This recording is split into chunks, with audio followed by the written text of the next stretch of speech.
Hello student. पिछले class हम लोग लेक्चर नंबर 11 में पढ़े थे अक्षीय रेखा पर विद्युत ध्रुव के कारण विद्युत क्षेत्र की तीव्रता का व्यंजक। सबसे पहले तो दिमाग में रखिएगा कि यह टॉपिक उन्हीं को समझ में आएगा जिसका 11th क्लास में वेक्टर क्लियर रहेगा।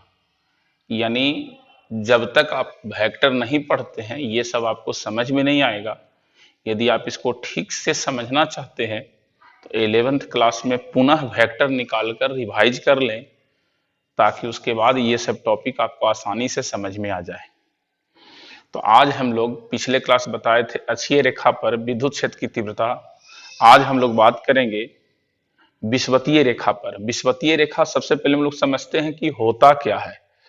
पिछले क्लास बताए थे अक्षीय रेखा के बारे में कि जब एक चार्ज ये माइनस क्यू है और एक चार्ज ये प्लस क्यू है, ये दोनों के सेंटर को मिलाने वाली रेखा को अक्षीय रेखा कहते हैं। और किसी बिंदु P पर हम लोग विद्युत क्षेत्र की तीव्रता का मान निकाले थे दोनों आवेश के कारण, एक ऋणात्मक और एक धनात्मक, और इसी को एक साथ बोलते थे विद्युत ध्रुव। आज भी हम लोग विद्युत ध्रुव के कारण ही निकालेंगे, लेकिन अक्षीय रेखा पर नहीं, विषुवतीय रेखा पर। तो सबसे पहले हम लोग ये समझने का कोशिश करते हैं कि विषुवतीय रेखा होता क्या है, क्योंकि हम विषुवतीय रेखा पर विद्युत क्षेत्र की तीव्रता निकाल तो लेंगे लेकिन समझ में नहीं आएगा कि विषुवतीय रेखा होता क्या है, तो फिर परेशानी होगा। तो सबसे पहले हम लोग समझते हैं विषुवतीय रेखा। विषुवतीय रेखा या निरक्षीय रेखा क्लियर है, ये यहां लिखा हुआ, ये किसी विद्युत द्विध्रुव के केंद्र से गुजरने वाली तथा इसकी लंबाई के लंबवत रेखा को विषुवतीय रेखा कहते हैं। कहने का मतलब है कि विद्युत द्विध्रुव के क्या होना चाहिए, सबसे पहले कंडीशन है केंद्र होना चाहिए, और दूसरा चीज क्या है, इसका लंबाई होना चाहिए कि लंबाई के लंबवत होना चाहिए। रेखा को विषुवतीय रेखा कहते हैं। कभी कभी आपको एग्जाम में कंफ्यूज करने के लिए दे देगा अनुप्रस्थ स्थिति निकाले या निरक्षीय रेखा पर निकाले। तो याद रखिएगा विषुवतीय रेखा का एक नाम है अनुप्रस्थ स्थिति और दूसरा है निरक्षीय रेखा, इसलिए नाम में कंफ्यूजन नहीं होना चाहिए। कभी कभी ऐसा देखा गया है कि बच्चे लोग सभी समझते हैं, नाम नया मिल जाने के कारण वो नहीं समझ पाते हैं कि क्वेश्चन क्या है। अब जरा देखिएगा, समझाते हैं जो लिखा हुआ है। जैसे एक बोलता है किसी विद्युत द्विध्रुव, तो सबसे पहले एक विद्युत द्विध्रुव बनाते हैं, एक माइनस क्यू चार्ज और एक प्लस क्यू चार्ज।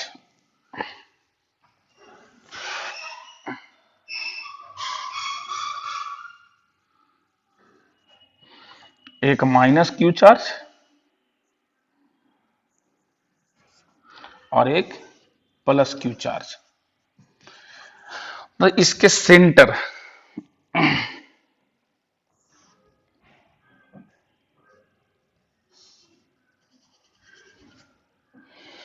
इसका सेंटर से बात करता है। तो इसका मान लीजिए सेंटर यहां पर हो गया, ये सेंटर हो गया ओ। तो जरा ध्यान दीजिए, यहां साफ साफ लिखा है विद्युत ध्रुव के केंद्र, केंद्र मतलब सेंटर, उसको इंग्लिश में बोलते हैं केंद्र। तो ये दोनों का केंद्र ठीक क्या हुआ, बीच में हो गया। तो हम इसको मान लिए क्या, ओ। अब उससे लंबवत, तो इससे लंबवत यही रेखा हो जाएगा, ये रेखा ऊपर से नीचे पूरा हो जाएगा। ये देखिए, ये माइनस क्यू, ये प्लस क्यू, ये रेखा, यही लंबवत रेखा हो गया। लेकिन हम यहां से निकालते हैं, ऊपर कर लेते हैं इस तरह से। इससे मान लिया जाए ये एक रेखा है लंबवत रेखा,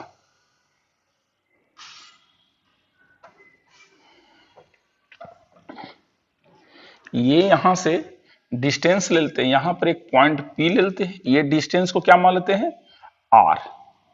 ये लंबवत रेखा के डिस्टेंस को R याद रखिए 90 डिग्री। तो डिफिनेशन के हिसाब से यही जो रेखा है ऊपर से नीचे तक, ये टोटल, इसी को हम लोग बोलेंगे विषुवतीय रेखा। यानी क्लियर हो गया कि जब एक माइनस क्यू चार्ज है और एक प्लस क्यू चार्ज है, दोनों के केंद्र से जो लंबवत रेखा होगा, इसी लंबवत रेखा को हम लोग बोलेंगे विषुवतीय रेखा। तो क्वेश्चन अगला क्या है, ये एक वीवीआई पॉइंट है जो 5 मार्क्स में पूछता है एग्जाम में अक्सर। किसी साल पूछेगा, किसी साल नहीं पूछेगा, लेकिन ये लॉन्ग क्वेश्चन है किसी छोटे छोटे नहीं भी लिखेंगे काम चलेगा, लेकिन छोटे इसलिए लिखते हैं कि हम लोग के सिलेबस में कैसा डाइपोल पढ़ना है, जिसका डिस्टेंस आर बहुत ज्यादा हो, डाइपोल लेंथ यानी एल से। पिछले क्लास चर्चा किए थे कि जब पास पास हो तो डिस्टेंस हम लोग बोलेंगे एक जोड़ा चप्पल है, ये नहीं कि एक दुकान यहां से निकाले एक चप्पल और दूसरा दूसरे जगह से और बोलेंगे एक जोड़ा है, वो फिर अलग अलग एक एक चप्पल हो जाएगा। एक एग्जाम्पल दिए थे, ये जो हम उदाहरण देके स्लीपर यूज किए थे। किसी छोटे विद्युत द्विध्रुव की विषुवतीय या निरक्षीय, ध्यान दीजिएगा, विषुवतीय या निरक्षीय रेखा या अनुप्रस्थ स्थिति पर विद्युत क्षेत्र की तीव्रता का व्यंजक प्राप्त करें। किसके कारण? तो विद्युत द्विध्रुव के विषुवतीय रेखा पर। तो विद्युत द्विध्रुव के निकालना है तो विद्युत द्विध्रुव के कारण। तो चलिए इसी का हम फिगर बनाते हैं। एक विद्युत द्विध्रुव है, ये है माइनस क्यू चार्ज, ये है प्लस क्यू चार्ज, और यही रेखा हो गया विषुवतीय रेखा, क्योंकि ये लंबवत रेखा भी है और ये बिंदु पी है। पी को बड़ा ले लेते हैं यहाँ। तो एक बार ये इस दोनों के कारण हमको पी पर निकालना है, तो हम करेंगे क्या, एक बार यहाँ माइनस क्यू के कारण निकालेंगे विद्युत क्षेत्र की तीव्रता, और एक बार यहाँ प्लस क्यू के कारण निकालेंगे विद्युत क्षेत्र की तीव्रता। उसके बाद दोनों को एक साथ हम ऐड कर देंगे तो निकल जाएगा, दोनों को एक साथ क्या बोलते हैं, विद्युत द्विध्रुव। तो जैसा देखिए हम यहां पर इसको मिला रहे हैं,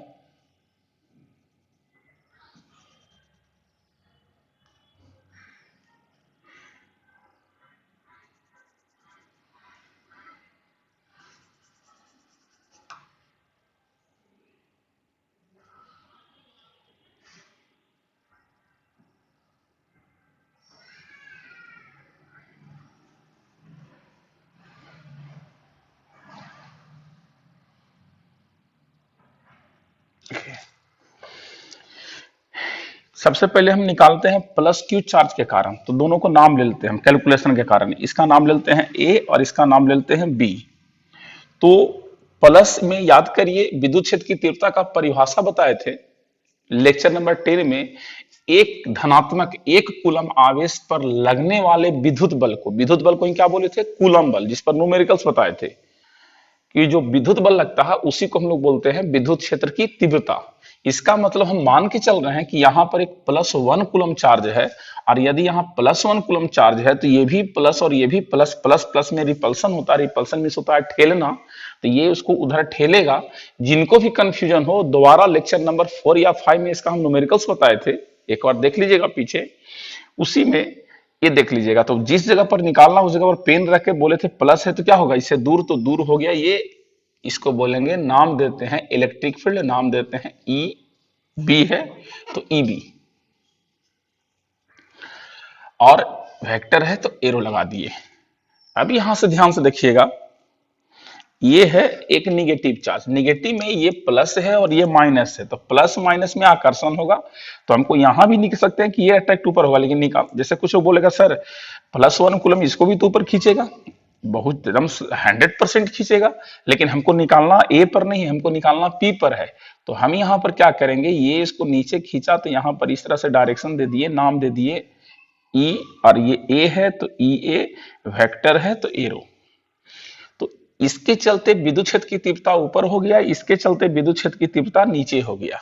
तो कुल विद्युत क्षेत्र की तीव्रता क्या होगा, न इधर न इधर, दोनों के बीच में, और इसको नाम दे दिए ई ए, ई नेट कुल। अब अगर जो थोड़ा सा भी आपको वेक्टर याद होगा, ये देखिएगा इसी का हम ये सॉल्यूशन तैयार कर रहे हैं। अगर जो थोड़ा सा भी आपको याद होगा तो ध्यान से देखिए,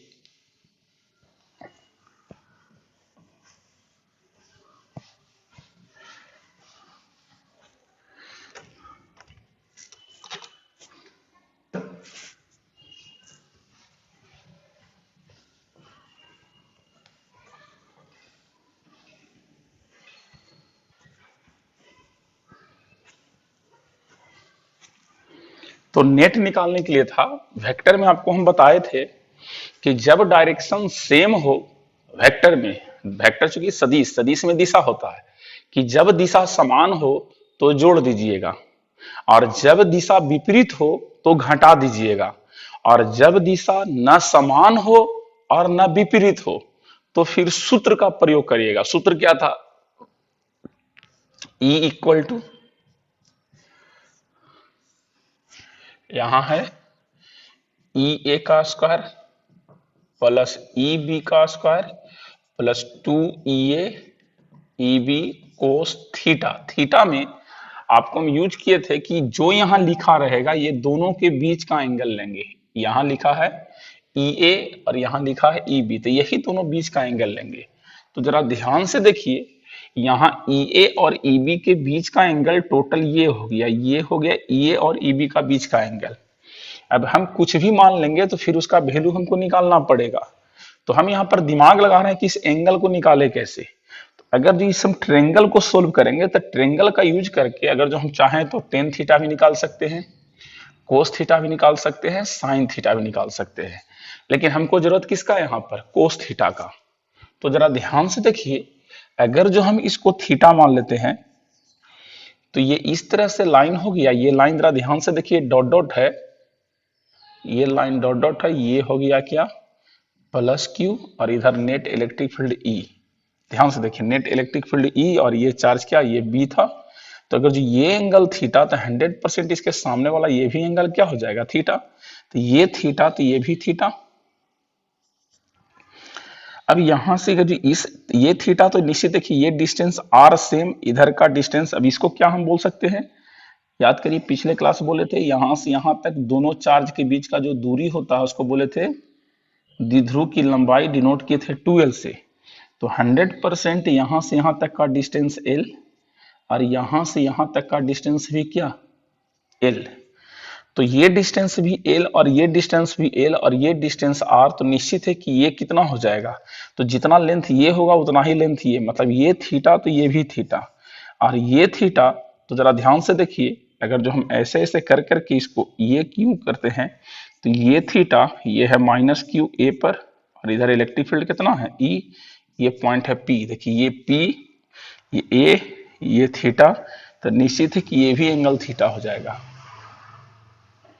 लॉजिक सुनिएगा, ऐसा इसलिए कर रहे हैं क्योंकि हमको फार्मूला जब यूज करेंगे, फिजिक्स जनरली मैथमेटिक्स टाइप का है, फार्मूला यूज करेंगे तो फार्मूला में हमको यहाँ पर थीटा चाहिए एंगल, और थीटा हमको चाहिए EA और EB के बीच का। तो इस कैलकुलेशन को सब यहाँ से देखिए, कोस थीटा का वैल्यू हमको पता है B/H, तो अब हम H निकालना होगा, कोस थीटा इक्वल टू B/H। तो सबसे पहले अब हमको H निकालना होगा। H कैसे निकलेगा, यहाँ से क्लियर है, H इक्वल टू ये हो जाएगा, ट्रेंगल को ध्यान से देखिए जरा सा, इन ट्रेंगल क्या O B O P, B O P क्या हो जाएगा, ये H है, H इक्वल टू कितना R square plus L square.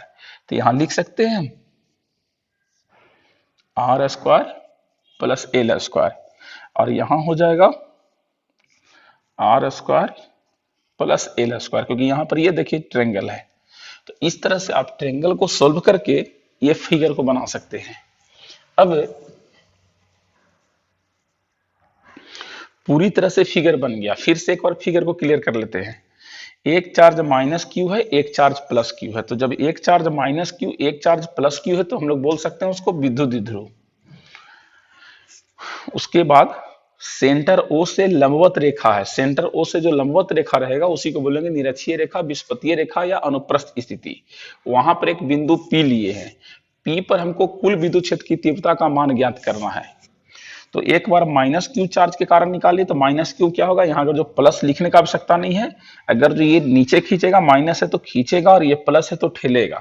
तो वेक्टर हो गया, तो कुल विद्युत क्षेत्र की तीव्रता न इधर न इधर दोनों के बीच में। अब बीच में निकालने के लिए हमको ये फॉर्मूला का जरूरत पड़ेगा। तो जरा ध्यान से देखिए, ये थीटा और ये थीटा, तो यहाँ पर दोनों के बीच का एंगल क्या हो जाएगा, 2 थीटा। अब ये हमको पहले से पता है कि माइनस क्यू और प्लस क्यू के बीच का जो टोटल लेंथ होता है उसको बोलते हैं डाइपोल लेंथ, लेक्चर नंबर 11 देख सकते हैं। तो ये बीच में सेंटर है, तो ये भी एल ये भी एल। अब हमको कोस थीटा की जरूरत पड़ेगा B/H का, तो इसलिए हम क्या किए, तो ये आर है और ये एल है, इसको बी बोलेंगे इसको पी बोलेंगे, तो ये एच हो जाएगा। पढ़े होंगे 6-7 क्लास में। एक डाइपोल का डायरेक्शन होता है विद्युत द्विध्रुव आघूर्ण का, इसका दिशा होता था ऋण आवेश से धन आवेश, मतलब ये वाला हो गया। ये किसका दिशा है, स्मॉल p, ये कैपिटल P और ये स्मॉल p, वेक्टर है, ऊपर एरो लगा दिए। अब जरा ध्यान से देखिएगा, इसका हम कैलकुलेशन करने जा रहे हैं।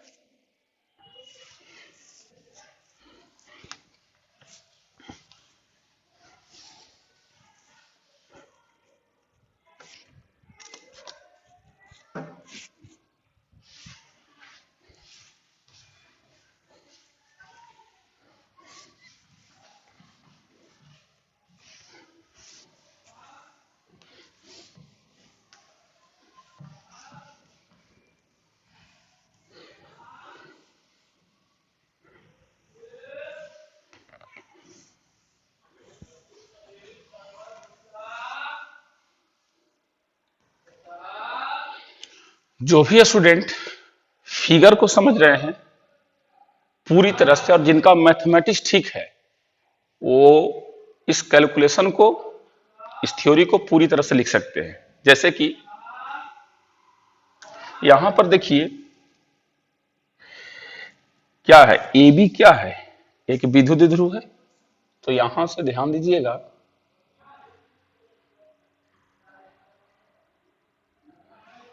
थ्योरी लिखने का स्टाइल, माना ए बी,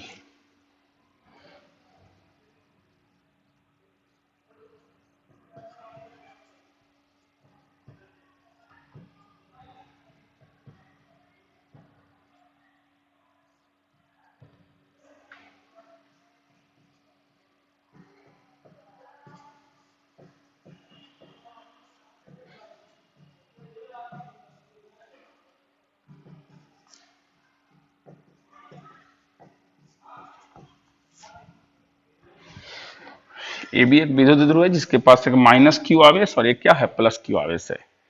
अब इसमें क्या है, तो इसका टोटल बीच का डिस्टेंस 2l है। तो क्या है 2l,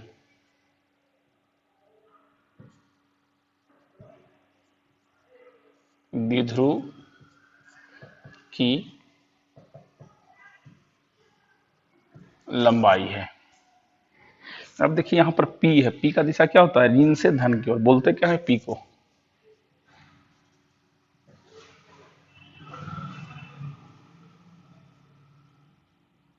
विद्युत द्विध्रुव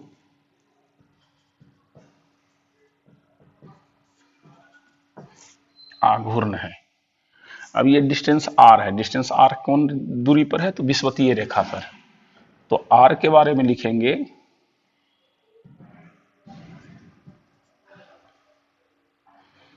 विद्युत द्विध्रुव के केंद्र O से विषुवतीय रेखा पर स्थित बिंदु P के बीच की दूरी है, जैसा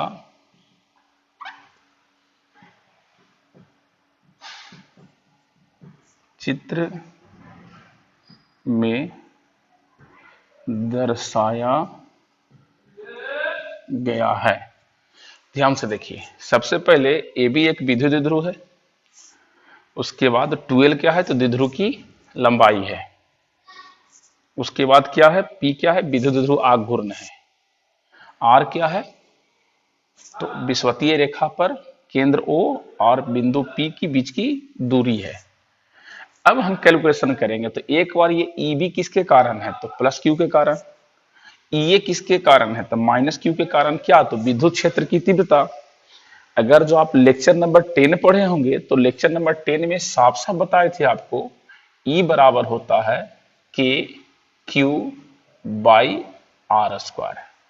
एक और फॉर्मूला बताए थे, E बराबर एफ बाई क्यू। ये फॉर्मूला कब लगाएंगे, जब बल दिया रहेगा और आवेश दिया रहेगा। और ये कब लगाएंगे, जब आवेश दिया रहेगा, दूरी दिया रहेगा। तो ध्यान से देखिए, यहां पर आवेश भी है और ये दूरी भी है, यहां आवेश भी है और ये दूरी भी है। तो 100% ये फॉर्मूला यूज होगा। तो सबसे पहले एक बार विद्युत क्षेत्र, जो देखिए इसमें लिखना कुछ नहीं याद करके, जो जो देख रहे हैं से लिख रहे हैं। सबसे पहले हम लिखेंगे एक बार माइनस क्यू आवेश के कारण बिंदु P पर विद्युत क्षेत्र की तीव्रता, और एक बार लिखेंगे प्लस क्यू आवेश के कारण विद्युत क्षेत्र की तीव्रता। तो देखिए माइनस क्यू आवेश के कारण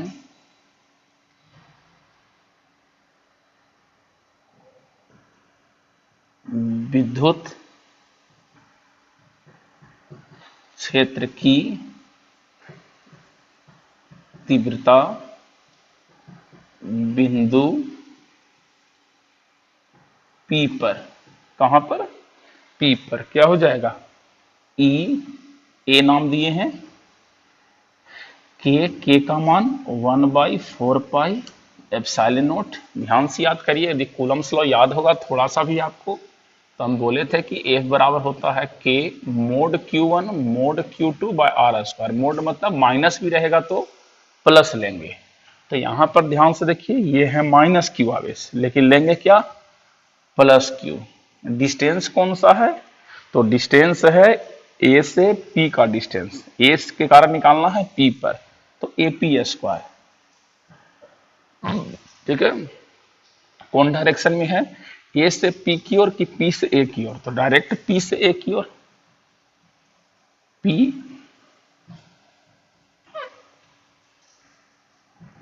ए नाम दे दिया कैप। तो जब वेक्टर लगा दिए तो यहां हो गया ये। अब लेकिन फिगर से हमको पता है कि एपी का मान है √r² प्लस एल स्क्वायर, इसलिए ये इक्वल टू हो जाएगा, इसलिए ये equal to 1/4 epsilon naught Q by √r plus L का होल स्क्वायर। जैसे ही इसका होल स्क्वायर करेंगे अंडर रूट खत्म हो जाएगा और हो जाएगा r² प्लस एल स्क्वायर, क्या, तो पी ए, इक्वेशन कितना, 1। तो ये निकल गया माइनस क्यू आवेश के कारण बिंदु P पर। इसी तरह से हम लोग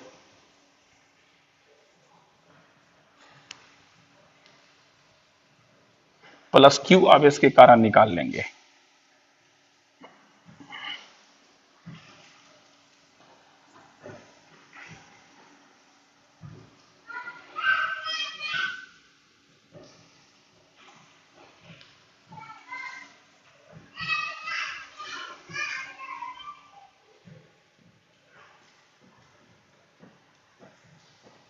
इसी प्रकार प्लस क्यू आवेश के कारण बिंदु P पर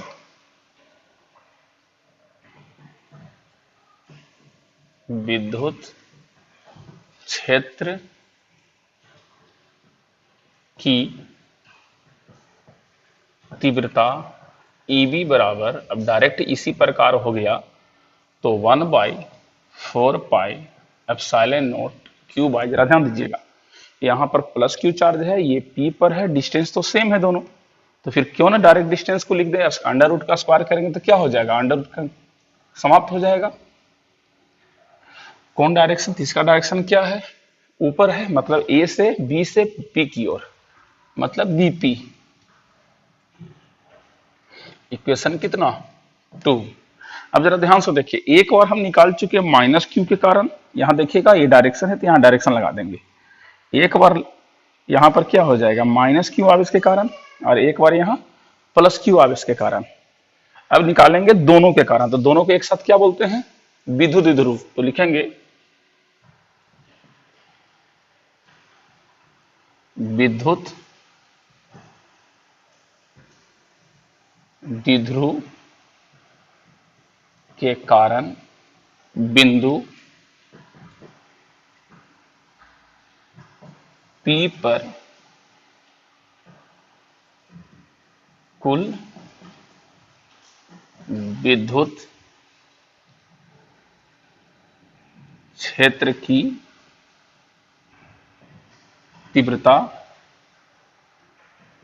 E बराबर, दोनों को ऐड कर दीजिए। यहां पर देखिए फॉर्मूला ऐड नहीं करना है, यहां पर वेक्टर सेम डायरेक्शन नहीं है ना, अपोजिट है, तो यहां पर डायरेक्ट फॉर्मूला क्या यूज कर देंगे, EA का स्क्वायर प्लस EB का square plus 2EA EB cos theta, cos 2 theta. देखिए कहां से, ये हो गया कुल हो गया ई, ये हो गया ई ए स्क्वायर, ये हो गया ई बी स्क्वायर, और ये दोनों के बीच का एंगल थीटा, थीटा कितना 2 थीटा। अब बार बार हम ई ए का वैल्यू इतना और ई बी का वैल्यू इतना रखेंगे तो दिक्कत हो जाएगा। लेकिन एक चीज ध्यान से देखिए, दोनों का मैग्नीट्यूड सेम है, ये वाला वैल्यू और ये वैल्यू को ध्यान से देखिए सेम है कि नहीं।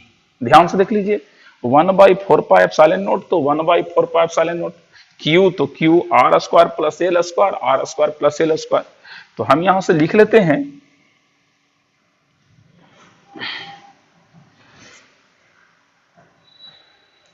चूंकि ई ए बराबर है ई बी का, मतलब ई ए और ई बी बराबर है, ये क्वेश्चन में दिया हुआ है फ्रॉम इक्वेशन 1 एंड 2 लिखने के सब सकते डायरेक्ट, चूंकि E A equal to E B mode में, इसलिए ई इक्वल टू हो जाएगा,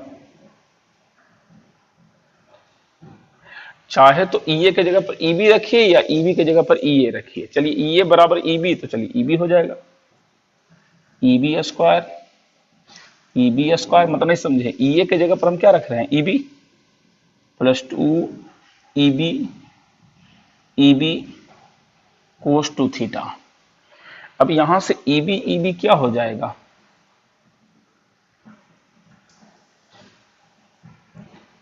two E B square plus 2 E B square cos 2 theta.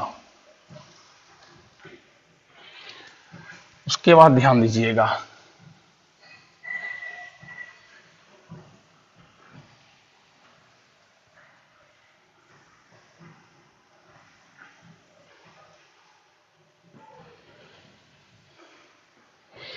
E equal to 2 E B square को हम लोग कॉमन लिए तो हो जाएगा 1 प्लस कोस 2 थीटा। अब ये हो जाएगा, 2 अंदर रहने दीजिए, ई बी तो स्क्वायर बाहर हो जाएगा, ये अंदर हो जाएगा, या लिख सकते हैं ई 2 ई बी स्क्वायर, इसका वैल्यू हो जाता है 2 कोस स्क्वायर थीटा। चूंकि पहले से हमको पता है 1 plus cos 2 theta equal to 2 cos square theta. आप 11th में भी ट्रिग्नोमेट्री में ये फार्मूला पढ़े होंगे, 1 plus cos theta equal to 2 cos square theta. अब यहां से ई इक्वल टू 2 का हो जाएगा 4 का 2, ई स्क्वायर बी का ई बी, और कोस स्क्वायर थीटा का कोस थीटा। अब यहां से ई बराबर 2 ई बी कोस थीटा का मान कितना हो जाएगा, कोस थीटा देखिएगा, ट्रेंगल का यूज करते हैं, ट्रेंगल क्या मान लिया जाए यही लेते हैं, ए ओ पी में क्या है कोस थीटा बराबर बी बाई एच, बी कितना है एल,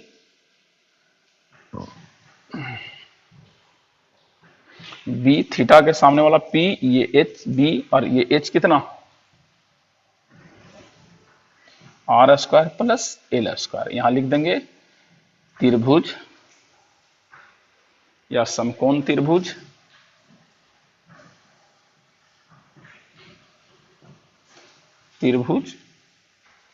कितना ए ओ पी से, आखिर आया कहां से। अब जरा ध्यान से देखिए,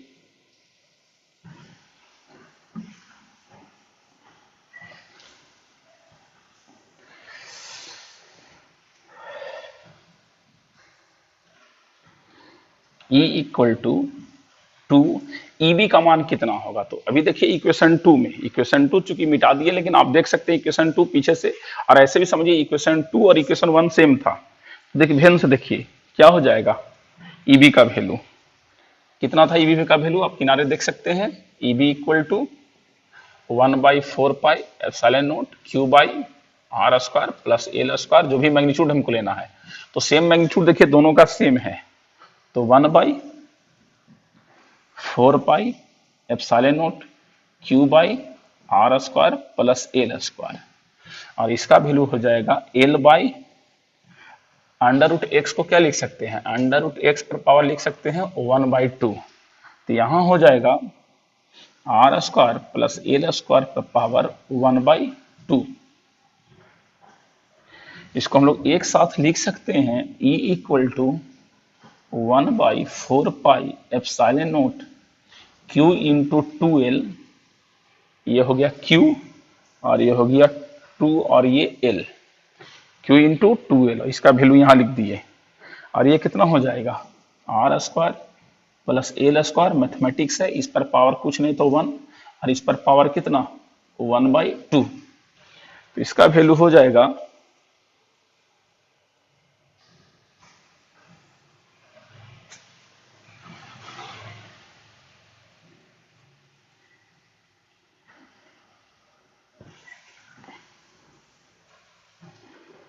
देखिए ध्यान से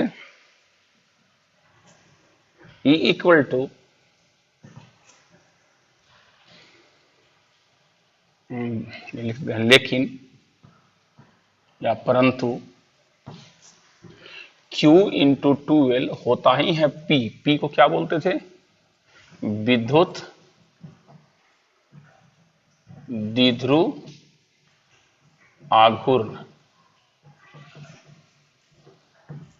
इसलिए E इक्वल टू हो जाएगा 1/4 pi epsilon naught Q into 2L की जगह पर क्या लिख सकते हैं, P, बड़ा P हो जाएगा पॉइंट P और स्मॉल p हो जाता है विद्युत द्विध्रुव आघूर्ण, R square plus L square पर पावर 3/2। ये आपका हो गया फॉर्मूला, किस रूप में, तो अदिश रूप में। अगर जो आपसे इसी फॉर्मूला में वेक्टर रूप में पूछेगा तो ध्यान से देखिए, P का ये डायरेक्शन है और E का ये डायरेक्शन है। 11th क्लास में पढ़े होंगे, इस डायरेक्शन को मान लिया जाए, बोल दिया जाए I, तो उलट देने पर होता है -I। तो इसका मतलब 11th क्लास में पढ़े होंगे, दो वे सदिश जिसका परिमाण समान परंतु दिशा विपरीत हो उसे ऋण सदिश कहते हैं। ऋण मतलब माइनस, मतलब दोनों इक्वल है बट डायरेक्शन अपोजिट है। इसलिए E के ऊपर यदि एरो लगा दे तो हो जाएगा 1/4 pi epsilon naught minus P R square plus L square पर पावर 3/2। ये किस रूप में हुआ, सदिश रूप में। माइनस आप यहां भी लगा सकते हैं, कोई दिक्कत नहीं है, मन करे तो आप यहां लिख सकते हैं P पर ऐसे और ये लगा दीजिए यहां माइनस। तो मेन फार्मूला आपका यही हो गया। ये ध्यान दीजिएगा, कभी भी आपको बोला जाए फार्मूला लिखने के लिए तो ज्यादातर ध्यान आपको न्यूमेरिकल्स में इसी पर ध्यान देना है, लेकिन इसमें एक स्पेशल केस है। स्पेशल केस क्या है,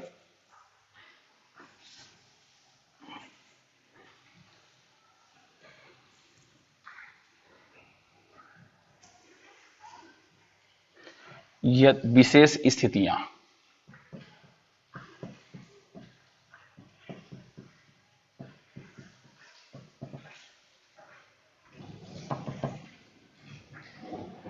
जब R बहुत बड़ा हो जाएगा L से, तब चर्चा किए थे कि यदि जैसे पहले कि NaCl में एक प्लस एक माइनस है तो इसके बीच का डिस्टेंस बहुत छोटा होता है, दूरी।